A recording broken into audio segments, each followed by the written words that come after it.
They run in the house and they all grab handguns, and then you come back out into the yard and they go into the yard to try to, who knows what, I guess scare those creatures away, but instead what happens is the creatures scare those people back out of the yard, and then they call up the cops. Maybe that's some sort of, maybe that whole thing was arranged by the aliens. You know, if we speculate about what happened in that case, maybe like some of the speculation involves that it was just some sort of a malfunction on their craft, and they needed to make an emergency landing, and they landed in that yard, and they had to wait there till their comrades showed up and helped them get out of there. That was one possibility with regard to why it landed there. Another possibility was that they did it on purpose. That maybe this was their way to announce themselves to the world. Maybe this is their form of disclosure, of disclosing the truth about their presence to the world. That could have been that. That was another concept thrown out there. But maybe it's a test to see how we would meet these people, meet these creatures.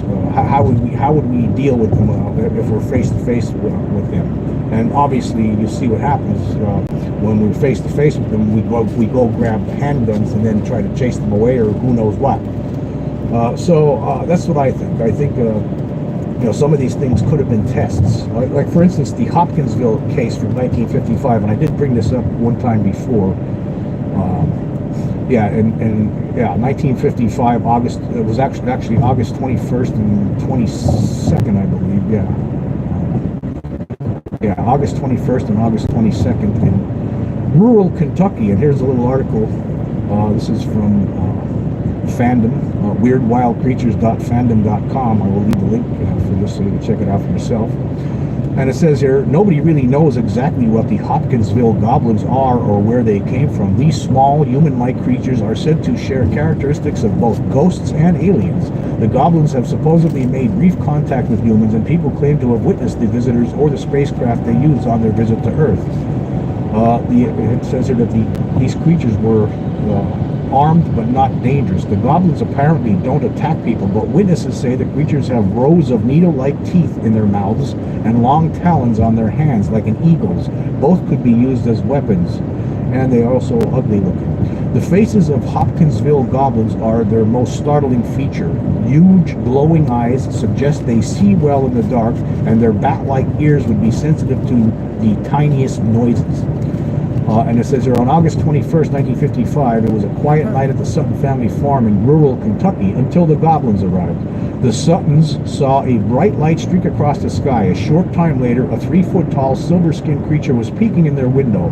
As many as 12 of the goblins ran around the house and even climbed on the roof, terrifying the family. The Suttons darted off in their car to find the police, but the goblins were gone when the authorities arrived.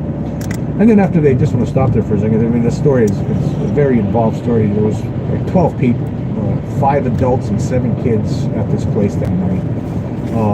And one of these people, Billy Ray Taylor, he actually, he was standing outside right before all this started when it was just getting dark out, and he saw what he thought was a flying saucer in the distance, and he went and he told everyone in the house, and they didn't believe him. And then shortly thereafter, that's when these creatures showed up and were terrorizing him. And him and one of the Sutton brothers, Elmer Sutton, were shooting at these creatures, trying to get rid of them. And when they would shoot them, they would sound like they were hitting metal, and the creatures would just fall on the ground and then just float away. Here's what the article says. While the goblins were investigating the Sutton house, a visitor to the Sutton farm, Billy Ray Taylor, stepped outside to confront them. A goblin on the roof reached down and grabbed the man by the hair. Billy Ray quickly ran back inside.